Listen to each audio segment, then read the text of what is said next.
Kemudian daftar tabel dan daftar gambar itu juga wajib ada. Daftar tabel, daftar gambar, kemudian daftar lampiran. Jadi ada 4 daftar isi, daftar tabel, daftar gambar, daftar lampiran gitu. Jadi semua kelompok silahkan dilengkapi, ada daftar isi, daftar gambar, daftar tabel, daftar lampiran. Yang masih belum ada silahkan ditambahkan sesuai yang tadi saya sebutkan, daftar isi, daftar tabel, daftar gambar, sama daftar lampiran gitu kan, itu wajib ada gitu kan ya. Kemudian untuk bab 1 atau latar belakang gitu kan ya, itu silahkan nanti teman-teman jangan lupa diberikan referensi terdahulu ya gitu. Jadi tidak hanya sekedar basa-basi tapi ada datanya, ada pembahasan dengan analisis dengan penelitian yang lain gitu kan ya. Silahkan gunakan referensi dari jurnal, buku ataupun mungkin sumber literatur yang resmi yang sah ya gitu. Tidak boleh website ataupun internet yang blogspot itu nggak boleh ya gitu. Kemudian untuk tujuan gitu kan, silahkan tadi dibuat sesuai tadi yang sudah saya tampilkan di depan gitu kan. Ada 4 tujuan gitu kan. Pertama kita menginvestasi analisis PPO-nya gitu kan, produksinya, kemudian kita menginvestasi bukunya gitu kan, kemudian kita menyusun SOP dan juga kita menganalisis hasil sesuai dengan SOP kita, apakah sensoris atau eksekusi gitu. Oke, kemudian untuk manfaat silahkan di online laporan sudah saya buatkan ada manfaat project based learning dan juga batasan masalah gitu kan ya. Nah, kemudian batasan masalah ini gitu kan, silahkan ada 3 untuk uji sensoris. Pertama gitu kan ya, produk apa saja yang akan uji sensoris kan. Jadi disebutkan secara detail di pertama adalah produk apa yang diuji sensoriskan. Semua sampelnya ya, jadi tidak hanya salah satu tapi sampel apa saja akan digunakan untuk uji sensoris gitu. Yang kedua adalah atribut apa yang dinilai dengan menggunakan metode Hedonic atau menggunakan scoring dan skalanya berapa, skala Likert-nya 1 sampai 5 atau skala berapa gitu kan. Jadi nomor 2 itu atribut apa saja yang dinilai gitu dan dengan menggunakan metode apa, apakah Hedonic atau scoring, kemudian skalanya berapa gitu. Dan yang ketiga adalah panelisnya adalah panelis tidak terlatih dengan jumlah minimal 30 orang. Jadi ada 3 batasan masalah di uji sensoris yang kalian harus sampaikan atau kalian harus laporan. Pertama tadi adalah 1 gitu kan ya, sampelnya apa saja, bukan kodenya tapi nama sampelnya. Kalau dengan PMP ya catat tulis PMP apa gitu, atau misalnya kue tusuk gigi siapa gitu, apakah Ibu Mun, kemudian kue tusuk gigi punya siapa lagi gitu kan. Itu silahkan teman-teman jelaskan nomor 1 itu sebagai nama sampelnya gitu kan. Kemudian nomor 2 adalah atribut apa yang teman-teman nilai, silahkan lihat di formulir uji sensorisnya gitu kan ya. Dan menggunakan skala apa, apakah Hedonic atau tadi gitu kan, skala Likert 1 sampai 5 dengan metode Hedonic atau scoring gitu kan. Kemudian yang ketiga adalah panelis tidak terlatih. Panelis tidak terlatih dan cuma 30 orang gitu. Oke, bab 2 tidak pustaka, definisi mutu silahkan nanti disesuaikan gitu, silahkan cari referensinya. Definisi dokumen kontrol, kemudian ada uji organoleptik gitu kan. Untuk uji organoleptik silahkan teman-teman definisikan dengan jelas untuk setiap ujinya. Kan kemarin sama Bu Ira sudah dijelaskan ya, ada uji perbedaan, ada uji Hedonic, ada uji scoring. Silahkan itu teman-teman jelaskan di sidang pustaka sehingga lebih komprehensif ya. Kalau uji organoleptik itu ada begitu banyak uji gitu kan ya. Kemudian untuk eksekusinya tidak masalah kalau teman-teman hanya sebagian hanya dalam bentuk umum saja gitu kan, atau dijelaskan dijabarkan 7 alatnya juga nggak apa-apa gitu kan. Tapi jangan lupa yang istilah asing itu diberi garis miring. Jadi istilah asing selama diberi garis miring gitu kan. Jadi di sini kelompoknya si Najwa ini lumayan lengkap untuk eksekusinya gitu kan ya, dijelaskan 7 toolsnya gitu kan. Itu tidak apa, kalaupun tidak dijelaskan itu tidak apa, tapi yang jelas harus mention 7 tools itu di pustaka di mention secara umum itu nggak apa-apa gitu kan. Yang penting itu adalah si uji organoleptik itu wajib teman-teman harus jelaskan apa saja jenis-jenisnya gitu. Oke, sampai silahkan disesuaikan tambahkan ya gitu kan ya. Kemudian bab 3 di metodologi itu bukan metode tapi metodologi gitu kan. Metode sama metodologi itu beda gitu kan. Metode itu kalau kita sebagai anak S1 itu dia punya cakupannya gitu. Kalau kita tuh masih metodologi penelitian ya. Metode itu kita sudah bertanggung jawab metode baru kita milih salah satu metode gitu. Karena kalau metodologi itu dia sudah spesifik satu metode tertentu gitu kan. Jadi itu adalah metodologi penelitian, bukan metode penelitian gitu. Oke, ada objek pengamatan gitu kan ya. Kemudian objek pengamatan ini tidak perlu dijelaskan proses produksinya gitu. Cukup jelaskan saja objek pengamatannya apa saja gitu kan. Tadi yang paling utama itu adalah yang menjadi UMKM pilihannya teman-teman gitu kan. Kemudian kalau urusan maka ada pilihan UMKM yang lain itu juga dijelaskan sampel yang lain itu dari UMKM mana gitu kan ya. Kemudian waktu dan juga lokasi pengambilan data silahkan disampaikan waktunya itu jangan spesifik di hari satu hari, tapi kan rentang waktu ya gitu kan. Jadi dalam rentang waktu kapan gitu kan. Kemudian lokasi itu tidak hanya di lokasi UMKM tapi juga di ITERA gitu kan. Karena harusnya di mana di ITERA kan gitu. Jadi waktu dan lokasinya itu di UMKM-nya juga di ITERA gitu. Kemudian jenis datanya itu ada primer juga sekunder gitu kan. Ini sepertinya di konsepnya Nashua ini ada salah ya, dalam data primer itu adalah observasi langsung gitu kan. Kemudian data primer diperoleh secara langsung melalui observasi wawancara. Ini sepertinya salah ya, ini itu data primer gitu kan ya, observasi primer. Oke, kemudian metode pengumpulan data silahkan sesuaikan gitu. Apakah di dalam observasi langsung, wawancara, dokumentasi, atau juga personal organoleptik gitu kan ya. Oke, kemudian diagram akhir itu diagram akhir dari tahapan pelaksanaan project gitu kan ya. Dan wajib dijelaskan ngapain saja di setiap tahapan gitu. Jadi tidak sekedar diagram akhir tapi ada penjelasannya. Tahapan 1 itu soal observasi itu ngapain, apa yang diobservasi gitu. Kemudian identifikasi masalah itu apa yang diidentifikasi gitu kan. Jadi semua itu dijelaskan satu persatu gitu. Dan bentuknya itu adalah gambar gitu kan. Jadi jangan lupa diberi judul gambar gitu. Dan kalau ada gambar itu dimension gitu. Jadi itu kayak itu bukan diagram tapi tahapan pelaksanaan project. Silakan lihat online laporan yang sudah saya share di GCR minggu lalu, minggu yang lalu ya, itu sudah ada online laporan ya itu. Silakan teman-teman menggunakan itu sebagai acuan dalam menulis subbab laporannya gitu. Nah, jadi jangan membuat subbab baru yang tidak ada di online laporan yang saya kirimkan gitu. Oke, jadi silakan dicek lagi online laporannya gitu kan, sudah saya berikan sekarang berdua hal kayaknya gitu kan ya. Itu silakan teman-teman menggunakan sebagai acuan dalam membuat subbab di setiap laporan, di laporannya masing-masing gitu kan ya. Oke, untuk tahapan itu silakan teman-teman jelaskan di setiap tahapan itu ngapain saja gitu. Misal kayak observasi UMKM itu ngapain observasi UMKM itu gitu kan. Kemudian identifikasi masalah, apa yang kalian identifikasi masalah gitu kan. Kemudian pengumpulan data.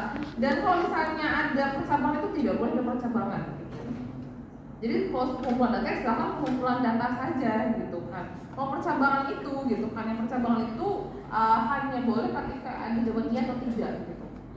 Jadi kalau di dalam akhir itu tidak boleh ada percabangannya, itu bukan jawabannya iya atau tidak gitu kan. Jadi kalau misalnya pengumpulan data ya silakan ditulis pengumpulan data saja gitu kan. Penjelasan atau pengumpulan data sekunder itu ya silakan dijelaskan di deskripsi penjelasan tahapan gitu. Jadi bukan di dalam akhirnya. Di dalam akhirnya itu cuma ringkasan tahapan gitu. Jadi itu kan ringkasan ya gitu kan.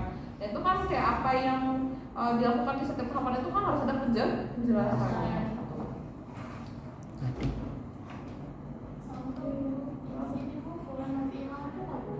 Ruangan sebelah soalnya terang banget. Oh ya.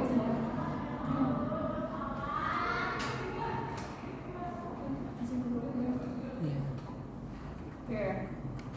Kemudian di hasil pembahasan, nah di uji sensoris gitu kan, ada 41 gambar umum UMKM itu sesuai dengan online ya gitu kan. Kemudian atau proses operasi gitu kan ya, dan PPO itu silahkan diberi judul gambar. Jadi bukan judul tapi judul gambar. Jadi peta proses itu adalah gambar 41 peta proses operasi kue tusuk gigi gitu kan ya. Jadi kemudian ini kan sudah ditulis gambar 42 tapi gambarnya mana judul gambarnya gitu kan. Dan itu bukan gambar 42 tapi gambar 41 gitu. Jadi pengikutan nama judul nama tabel itu ikuti babnya dan sesuai urutan gitu. Jadi kalau ini kan gambar pertama maka gambar 41. Jadi catatan buat yang lain ya gitu kan ya. Jadi kalau nulis tabel tulis gambar itu sesuai babnya dan urutan gitu. Oke, kemudian juga dijelaskan di PPO itu dijelaskan gitu kan ya apa saja yang dilakukan setiap tahapan kode operasi, kode inspeksi ini sudah ada penjelasannya gitu kan ya. Juga nanti kalau yang lain ya gitu kan, jadi silahkan dituliskan PPO itu ada penjelasannya gitu. Kemudian identifikasi mutu proses produksi gitu kan ya, yang belum lengkap silahkan dilengkapi gitu kan, harus ada gambarnya gitu kan. Dan ini juga ada judul tabelnya, ini tabelnya 41 tapi dimensinya tabel 4 di tabel 43, itu nanti silahkan dicek ya gitu kan ya.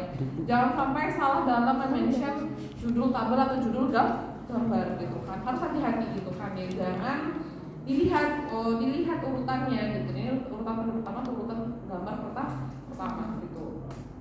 Oke, kemudian dan jangan lupa juga diberikan penjelasan. Indikasi mutu itu juga penjelasannya sama seperti PPO gitu kan. Jadi nggak hanya sekedar itu tabel itu cuma ringkasan ya gitu kan ya. Teman-teman juga mesti menjelaskan setiap tahapan tadi bagaimana indikasi mutunya secara analisisnya gitu, secara lebih detail gitu kan. Dan silakan teman-teman bandingkan dan berikan atau referensi itu tidak masalah gitu kan ya.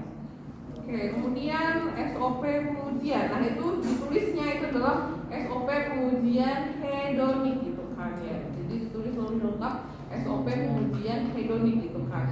Dan untuk SOP itu tidak perlu ada judul tabel gitu. Jadi nggak usah ada tabel 42. Jadi langsung saja misal teman-teman tulis SOP uji organoleptik tusuk gigi ibumu dapat dilihat sebagai berikut gitu. Jadi bukan pada lampiran ya, tapi kan pada hal berikutnya gitu kan. Lampiran itu kan termentionnya itu di lampiran, mereka kan bukan di lampiran gitu. Jadi harus hati-hati penggunaan kata lampiran, kata gambar. Lampiran apa yang di-mention gitu kan, itu harus jelas gitu kan ya. Kemudian ada SOP, silahkan SOP-nya dilengkapi yang masih belum lengkap ya, beserta isinya segala macam dari awal sampai akhir. Seperti yang sudah saya revisi di minggu sebelumnya gitu kan. Dilengkapi gitu kan supaya lebih lengkap gitu kan. Dan termasuk borang uji organoleptiknya gitu kan ya. Ditampilkan gitu, dimasukkan di bagian SOP gitu kan. Nah kemudian untuk hasil pembahasan uji hedonik gitu kan ya. Nah itu urutan penulisannya, kita membahas hasil terlebih dahulu. Urutannya adalah gitu kan ya. Silahkan teman-teman bahas terlebih dahulu adalah uji di subbab tetap itu adalah uji normalitas. Kan kemarin kan sudah saya ajarkan uji normalitas ya gitu kan. Silahkan di bab 451 di bagian hasil pertama itu adalah ada pembahasan uji normalitas gitu kan. Kemarin apa itu uji normalitas? Kenapa kita gunakan itu gitu kan? Kemudian hasilnya kemarin gimana? Dan kita uji gitu kan 30 data di setiap atribut itu seperti apa, nanti di fotonya di atas terakhir gitu kan ya.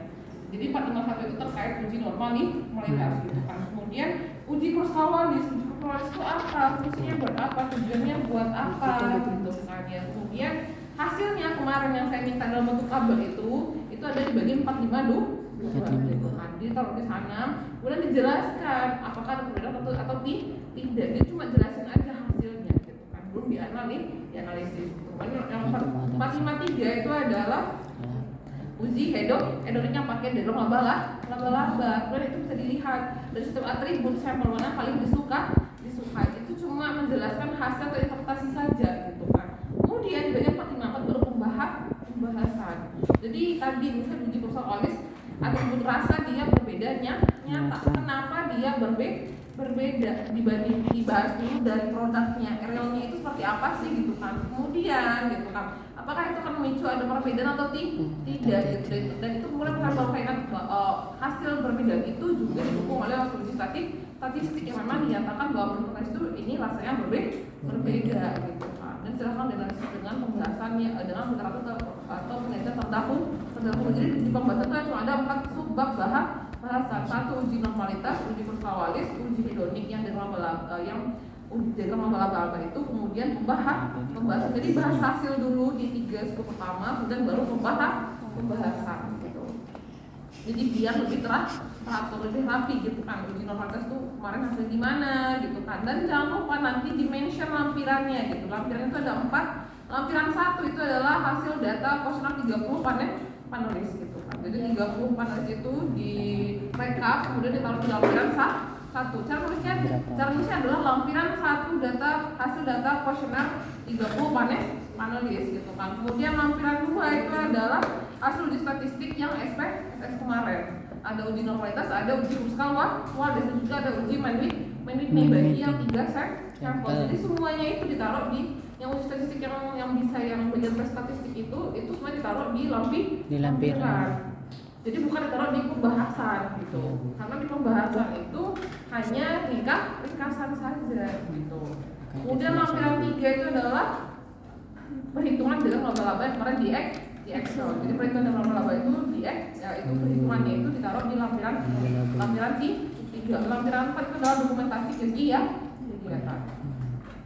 Oke, jadi urutannya nanti silakan laporannya nanti disesuaikan kembali gitu kan ya. Itu kan sudah ada keterangan kayak di kelompoknya Ashwa ini sudah dijelaskan hasil dan uji hedoniknya, tapi nanti dibikin skop terlebih dahulu. Jadi kita bahas uji normalitas, dibahas uji Kruskal-Wallisnya, kemudian dibahas uji hedoniknya, baru ada pembahasan untuk setiap atribut parameter yang digunakan gitu. Jadi setiap atribut itu wajib dijelaskan masing-masingnya. Dan tadi interpretasi itu ada di bagian setiap subbab uji yang dilakukan.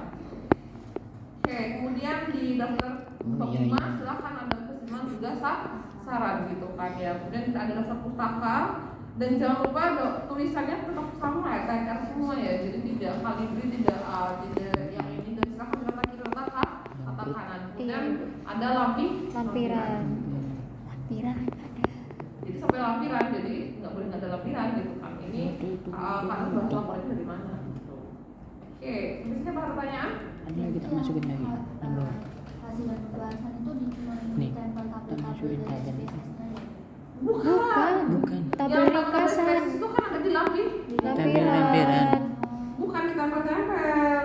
Itu hasil Kayak buat uji lagi. itu kan jelasin, bukan ditempel. Hasil uji normalitas. Kan itu dijelasin normalitas tuh ujinya ngapain gitu kan ya. Fungsinya buat apa, tujuannya buat apa. Kemudian hasil sekarang itu gimana, dan setiap atribut itu nilai signifikansinya berapa. Hasil dari 0,01 artinya itu tidak berdistribusi normal karena dia tidak berdistribusi normal, makanya digunakan uji statistik non parametrik Kruskal-Wallis dan juga Manwitney. Jadi di laporan itu cuma hasil interpretasi saja gitu kan. Hasil statistiknya itu ditaruh di lampiran 2. Lampiran 2 itu yang berisi semua hasil uji statistik yang tadi gitu kan. Yang di Kruskal-Wallis kalian yang kemarin saya bikin tabel di depan itu yang dimasukkan di uji Kruskal-Wallis. Tapi hasil uji statistik SPSS yang ditaruh di lampiran. Gitu. Jadi kayak ringkasan itu kan adalah menyimpulkan yang di lampiran. Tapi kalian jangan mention bahwa detail hasil ujinya itu ada di lampiran 2. Ya biarin loh. Ya, ada pertanyaan? Jadi semuanya itu laporan hasil yang kalian tulis itu adalah inti-intinya saja, yang pendukung-pendukungnya itu sudah ada di lampiran. Kayak data kuesioner 30 panelis gitu kan, kemudian hasil statistik SPSS-nya di mana gitu kan ya. Kemudian perhitungan dari laba-laba seperti apa, dan terakhir adalah dokumentasi kegiatan. Jadi lampiran itu semuanya berisi yang Adanya uji Manwitney karena di Kruskal-Wallis. Jadi itu perlu interpretasi saja. Jadi kalau di 4.1.2.3 itu kalian hanya menjelaskan hasil, nggak perlu ini kalau definisi uji normalitas atau uji Kruskal itu wajib ya, karena ada referensi, tapi maksudnya hasilnya pengujian kalian itu ya kalian jelaskan saja, kalian sampaikan saja, nggak perlu dianalisis dulu. Dianalisis itu ada nanti di pembahasan gitu. Oke, yang lain bisa diikuti ya, nanti silahkan diselesaikan semua ya laporannya gitu kan, sudah ada, cuma perlu disusun supaya lebih rapi gitu, lebih sistematis dan juga lebih ringkas gitu kan. Jadi enggak jangan hanya nempel-nempel nempel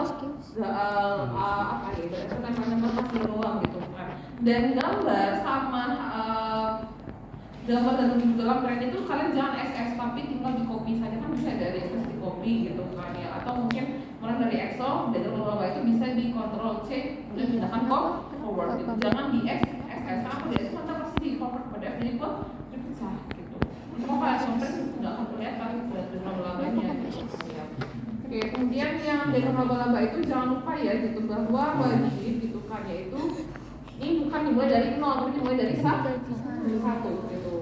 Jadi mulai dari 1 sampai di 5 ini kan sudah. Nah, jangan lupa juga keterangan sampelnya itu sudah nama sampel, bukan lagi nama bukan lagi kodenya, tapi sudah misalnya kue tusuk gigi di pasar, kue tusuk gigi Ibu Mun gitu kan. Jadi kan sudah namanya. Jadi nanti pembahasannya itu bukan lagi kode-kode, tapi sudah langsung namanya. Misalnya ada perbedaan warna di antara kue tusuk gigi Ibu Mun dengan kue tusuk di pasar. Kenapa bisa berbeda? Apa yang bikin berbeda gitu kan? Ya silahkan dibahas dengan menggunakan lembaga referensi gitu kan. Dan bahas juga dari proses produksi juga tidak apa-apa. Silahkan dikaitkan ya, jika itu memang membantu pembahasan Oke, bisa semua ada pertanyaan lagi? Cukup? Atau ada pertanyaan lagi?